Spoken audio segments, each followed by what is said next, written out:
Hello everyone, welcome to learn with Shefali. I am Shefali Agarwal. I hope आप सभी बहुत अच्छे होंगे और बहुत अच्छे से पढ़ाई भी कर रहे होंगे। तो आज हम एक नया चैप्टर स्टार्ट करने वाले हैं, उसका नाम है work and energy. Class 9 science का ही चैप्टर है, चैप्टर नंबर 10 है ये। ठीक है, तो इस वीडियो में ना हम वर्क के बारे में बहुत ही अच्छे से और डिटेल में हम पढ़ने वाले हैं। ठीक है, वर्क का कंसेप्ट ज़्यादा बड़ा नहीं है, बहुत छोटा सा ही है। ठीक है, तो देखो डे टू डे लाइफ में वर्क क्या होता है हमारे लिए। डे टू डे लाइफ में अगर हम किसी से बात कर रहे हैं, अगर हम पढ़ाई कर रहे हैं, कुछ भी रिटर्न वर्क कर रहे हैं या कंप्यूटर पे कुछ वर्क कर रहे हैं, तो हम उसको बोलते हैं कि हम कुछ काम कर रहे हैं। Right, day to day life में हम वर्क को बोलते हैं। ठीक है, तो एनर्जी जो है वो वर्क से जुड़ा हुआ है। कैसे जुड़ा हुआ है? हम पढ़ाई कर रहे हैं, कुछ भी काम कर रहे हैं, तो हमें एनर्जी की ज़रूरत होती है ना। एनर्जी मतलब फूड की ज़रूरत होती है, ऐसी एनिमल्स को भी ज़रूरत होती है फूड की। तो फूड वगैरह जो होती है वो हमें एनर्जी देते हैं। किस चीज़ के लिए एनर्जी देते हैं? आगे वर्क करने के लिए एनर्जी देते हैं। ठीक है, ऐसी मशीन्स की अगर मैं बात करूँ, मशीन्स को फ्यूल वगैरह की ज़रूरत होती है, तो फ्यूल का देता है, एनर्जी देता है मशीन्स को, जिससे मशीन्स जो होती हैं वो वर्क कर पाती हैं। ठीक है, हिंदी में हम वर्क को क्या बोलते हैं? काम बोलते हैं। क्या बोलते हैं? काम। ठीक है, काम बोलते हैं हम। अब ये तो हो गई डे टू डे लाइफ की बात, लेकिन साइंस की लैंग्वेज में वर्क आखिर क्या होता है? सपोज आप एक बहुत ही ह्यूज, बहुत ही बड़े पत्थर को क्या कर रहे हो, बहुत ही बड़े रॉक को आप क्या कर रहे हो? पुश कर रहे हो, लेकिन वो हिल नहीं रहा है बिल्कुल भी, लेकिन आप बोल रहे हो कि मैं काम कर रहा हूँ, मैं पत्थर को हिला रहा हूँ। ठीक है, लेकिन वो हिल नहीं रहा है बिल्कुल भी, तो वर्क डन तो हुआ ही नहीं। जो आपको एक रॉक को हिलाना था वो हिल ही नहीं पाया, एक रॉक जो है वो हिल ही नहीं पाया, तो दैट मीन्स वो वर्क डन नहीं हुआ है। वर्क डन क्या होता है? वर्क डन होता है कि एक एग्जाम्पल से समझते हैं आखिर क्या होता है। तो सपोज यहाँ पे एक बॉक्स रखा हुआ है। ठीक है, एक बॉक्स है, ये बॉक्स को मैं बोलती हूँ कि ए बॉक्स है ये। अब आप इस बॉक्स को क्या कर रहे हो? पुश कर रहे हो, तो ये पुश होके जो है वो कहाँ पहुँच जाता है? यहाँ पे पहुँच जाता है, बी पर। ठीक है, बी पॉइंट पे पहुँच जाता है वो। ठीक है, तो ये क्या हुआ? आपने फोर्स लगाई, तो इस वजह से क्या हुआ? उसकी डिस्प्लेसमेंट प्रोड्यूस हुई, वो उसकी मोशन हुआ है। ठीक है, इस बॉक्स का मोशन हुआ है, वो उसकी डिस्प्लेसमेंट चेंज हो गई। तो मतलब कि आपको बॉक्स को हिलाना था, उसको दूसरी जगह पहुंचाना था, दैट मीन्स वर्क डन हुआ है। ठीक है, इसका मतलब वर्क डन हुआ है। अगर ये बॉक्स बिल्कुल भी हिल ही नहीं पाता तो आप बोलते कि वर्क नहीं हो पाया है, वर्क डन नहीं हुआ है। ठीक है, अब वर्क की क्या डेफिनेशन होती है विद एग्जाम्पल्स मैं यहाँ पे लिख देती हूँ। When a force acting on any object, अब मैंने क्या लगाया था? इस बॉक्स पे क्या लगाया था? फोर्स एक्ट किया था।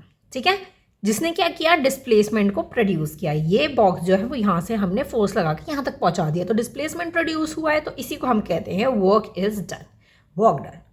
ठीक है, आई होप आपको वर्क डन बहुत अच्छे से क्लियर हो गया हो कि साइंस की लैंग्वेज में वर्क का मतलब यही होता है। ठीक है, स्टडी करना, रिटर्न काम करना, कंप्यूटर पे काम करना, इसमें कुछ डिस्प्लेसमेंट प्रोड्यूस नहीं हो रहा है, लेकिन आप काम कर रहे हो। ठीक है, कोई फोर्स वगैरह कुछ नहीं लग रहा है, सिर्फ आप वर्क हार्ड कर रहे हो, लेकिन साइंस के लैंग्वेज में आप उसको वर्क नहीं बोल सकते हो। ठीक है, अगर मैं कुछ और एग्जाम्पल्स की बात करती हूँ, यहाँ पे हम एग्जाम्पल्स की और बात कर लेते हैं, तो मैं बोल सकती हूँ moving a chair from one location to another. मैं यहाँ लिख देती हूँ वाला एग्जाम्पल, मूविंग अ चेयर। ठीक है, आपने क्या किया? चेयर को क्या किया? मूव किया है, तो दैट मीन्स ये भी क्या हो रहा है? वर्क डन हो रहा है। सेकेंड एग्जाम्पल अगर मैं बोलूँ, lift a book from the shelf. आपने शेल्फ पे एक बुक रखी हुई थी, उसको आपने उठाया और टेबल पे प्लेस कर दिया, तो दैट मीन्स ये भी वर्क डन हुआ है। तो मैं आप लिख देती हूँ lifting a book, lifting a book from the shelf. ठीक है, इसके आगे आप लिख सकते हो I am placing it on the table. ठीक है, नेक्स्ट एग्जाम्पल देखते हैं, रनिंग ऑफ अ चाइल्ड। ठीक है, चाइल्ड क्या कर रहा है? भाग रहा है, तो दैट मीन्स उसकी जो डिस्प्लेसमेंट हो रही है ना, दैट मीन्स उसका जो चेंज हो रहा है लोकेशन। ठीक है, तो ये भी क्या हो गया? आपका वर्क डन का एग्जाम्पल हो गया।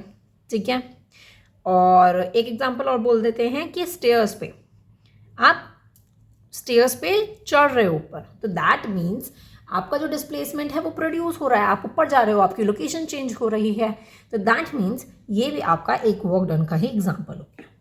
ठीक है, आपको वर्क डन बहुत अच्छे से क्लियर हो गया है। अब हम बात करते हैं कि फॉर्मूले की।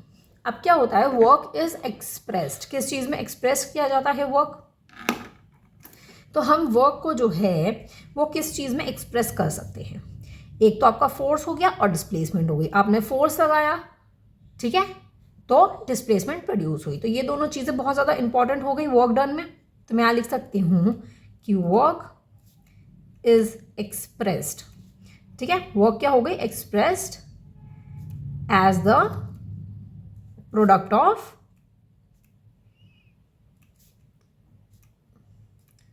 Force and displacement. तो दैट मीन्स अगर हमारे पास कोई न्यूमेरिकल आ जाता है करने के लिए, तो वर्क डन का फॉर्मूला क्या बन जाता है, work done is equals to force into displacement, ठीक है, ये इसका फॉर्मूला बन जाता है।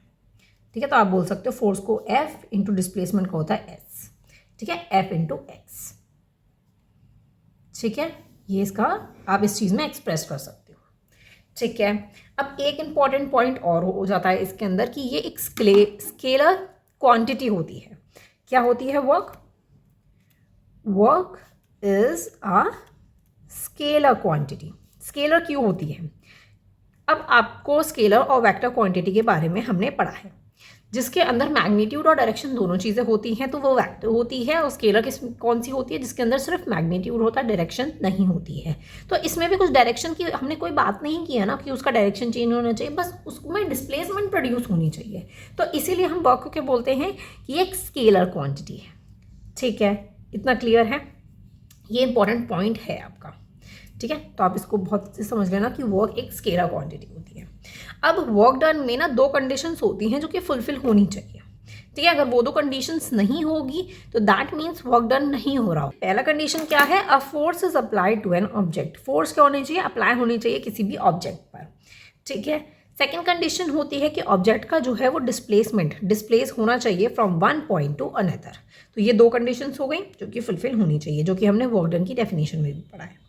ठीक है, अब मैं बात करती हूँ एसआई यूनिट। एसआई यूनिट क्या होगी वर्क डन की। देखो, वर्क डन जो होता है वो फोर्स इनटू डिस्प्लेसमेंट होता है। तो फोर्स की एसआई यूनिट क्या होती है, यहाँ पे हम बात कर लेते हैं एसआई यूनिट, ठीक है, ऑफ वर्क डन। फोर्स की क्या होती है, न्यूटन होती है, ठीक है, और डिस्प्लेसमेंट की क्या होती है, मीटर होती है। तो दैट मीन्स वर्क डन की क्या बन जाती है, न्यूटन मीटर बन जाती है। तो इसको हम एज अ शॉर्ट हम क्या बोल सकते हैं, जूल। ठीक है, अब ये सुन के आपको एक चीज़ और याद आ रही होगी, ये तो एनर्जी की भी एसआई यूनिट होती है।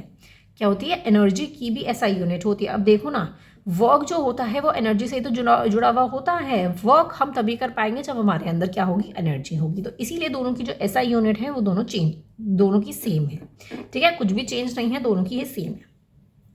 ठीक है, अब एग्जाम में ना एक क्वेश्चन पूछा जाता है। वो क्वेश्चन क्या है, वो क्वेश्चन ये पूछा जाता है कि डिफाइन, हमें क्या डिफाइन करना है कि डिफाइन 1 जूल ऑफ वर्क। ठीक है, ये क्वेश्चन हमसे एग्जाम्स में पूछा जाता है कि आपको इस चीज़ को डिफाइन करना है। तो आप कैसे डिफाइन कर पाओगे, वो मैं पूरा आंसर जो है मैं यहाँ पे लिख देती हूँ। तो आप देख सकते हैं मैं यहाँ लिख चुकी हूँ, क्या है आंसर में, व्हेन अ 1 न्यूटन फोर्स। अब ये जो होता है वर्क जूले, तो इसमें क्या क्या है, न्यूटन भी है और मीटर भी है। तो व्हेन 1 न्यूटन फोर्स, एक न्यूटन फोर्स जो है वो किसी भी ऑब्जेक्ट पे अप्लाई होगा, मतलब एक न्यूटन फोर्स जो है वो किसी भी ऑब्जेक्ट पे अगर अप्लाई होता है तो वो कितना मूव करेगा, object at the distance of 1 metre का ही वो आगे मूव करेगा object in the direction of the applied force, जिस डायरेक्शन में फोर्स अप्लाई हुआ होगा। ठीक है, सिंपल आप ये भी लिख सकते हो, दैट इसके आगे ये भी लिख सकते हो, then 1 joule of the work is said to be done, कि इतना काम हुआ है। ठीक है, इतना क्लियर हो गया है, ये इंपॉर्टेंट कंसेप्ट है, एग्जाम्स में पूछा जा सकता है 1 मार्क में, तो आपको पता होना चाहिए। ठीक है, तो अब तक हम क्या क्या चीज़ें पढ़ चुकी हैं, हम पढ़ चुके हैं वर्क डन की डेफिनेशन की, जब फोर्स लगेगा ऑब्जेक्ट पे तो वो डिस्प्लेसमेंट प्रोड्यूस होगा। ठीक है, ये एक स्केलर क्वांटिटी है और ये फोर्स और डिस्प्लेसमेंट में एक्सप्रेस किया जाता है। इसकी जो एसआई यूनिट होती है वो न्यूटन मीटर होती है, जूल बोल सकते हैं। और दो कंडीशंस होती है कि फोर्स अप्लाई हो और डिस्प्लेसमेंट भी हो प्रोडक्ट का, सॉरी ऑब्जेक्ट का। ठीक है, इतना क्लियर है। 1 जूल के बारे में हमने पढ़ लिया। अब इसमें ना फैक्टर बोला गया है, factors of work done. Factors क्या होता है, एक तो मैग्नीट्यूड हो गया और दूसरा डिस्प्लेसमेंट हो गया। तो मैग्नीट्यूड में यही होता है कि ग्रेटर द फोर्स, जितनी आप फोर्स अप्लाई करोगे उतना ही ज़्यादा काम होगा, और वाइस वर्सा आप बोल सकते हो। और दूसरा आप बोल सकते हो डिस्प्लेसमेंट, जितना ज़्यादा डिस्प्लेसमेंट होगा उतना अमाउंट ऑफ वर्क भी होगा। ठीक है, क्योंकि जितना डिस्प्लेसमेंट होगा, जितना ज़्यादा डिस्प्लेसमेंट होगा उतना ज़्यादा वर्क आप बोल पाओगे कि इतना ज़्यादा वर्क हुआ है। ठीक है, जैसे आपका पढ़ाई में हो गया ना कि आपने एक चैप्टर कंप्लीट कर लिया, तो कितना सारा डिस्प्लेसमेंट हो गया, कितना सारा आपने वर्क हार्ड कर लिया है ना। ठीक है, तो आप बोलोगे कि हाँ मैंने पूरा एक चैप्टर खत्म कर लिया, बहुत सारा मैंने वर्क कर लिया है, बहुत सारा काम कर लिया है डे टू डे लाइफ में। ठीक है, वैसे ही साइंस में भी है, जितना ज़्यादा डिस्प्लेसमेंट होगा उतना ज़्यादा वर्क डन भी होगा। ठीक है, इतना क्लियर हो गया है। अब हम बात करते हैं टाइप्स ऑफ वर्क डन की। Types of work done. ठीक है, वर्क डन के टाइप्स कितने कितने हो गए।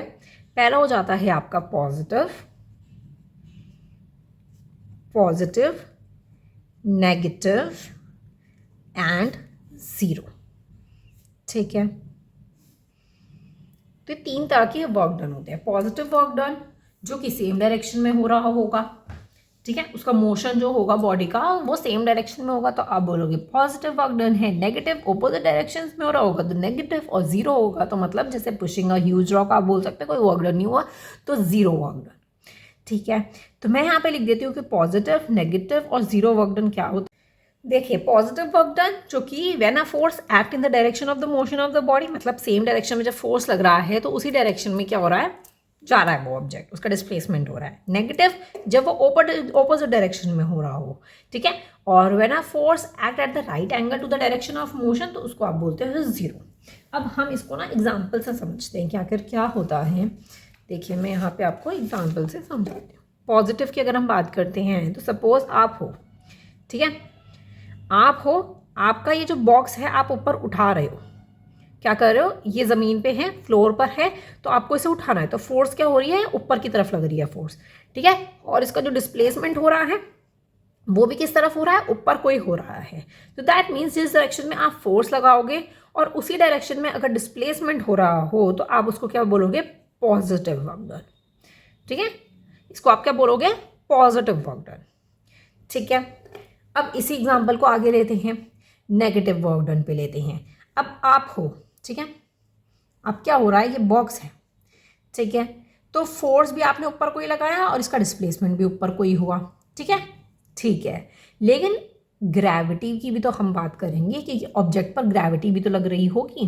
ठीक है, तो क्या हो रहा होगा, ग्रेविटी ऑन द ऑब्जेक्ट, इस पर क्या लग रही होगी, ग्रेविटी। ठीक है, तो क्या होगा, वर्क डन किसकी वजह से हो रहा है, ग्रेविटी की वजह से हो रहा है। तो फोर्स बाय द ग्रेविटी और डिस्प्लेसमेंट दोनों ही क्या हो रही हैं, ऑपोजिट डायरेक्शंस में हो रही है। देखो, फोर्स बाय ग्रेविटी तो क्या हो रहा है, नीचे की तरफ, और इसकी डिस्प्लेसमेंट किस तरफ हो रही है, इसकी जो डिस्प्लेसमेंट हो रही है वो ऊपर की तरफ हो रही है। तो क्या हो रहा है, ऑपोजिट डायरेक्शंस में हो रहा है, तो इसीलिए हम बोलते हैं नेगेटिव। ठीक है, नेगेटिव हम बोलेंगे। इतना क्लियर हो गया है। ठीक है, तो जब भी ग्रेविटी की हम बात करते हैं, जब वो ऑपोजिट डायरेक्शंस में हो रही होती हैं तो हम हमेशा -g लगाते हैं। जब हमने न्यूमेरिकल्स पढ़े थे ग्रेविटेशन चैप्टर में तो हमने ये समझा था। ठीक है, आपको याद होगा कि फोर्स बाय ग्रेविटी लगता है किसी भी न्यूमेरिकल में तो हम नेगेटिव का साइन लगा देते हैं।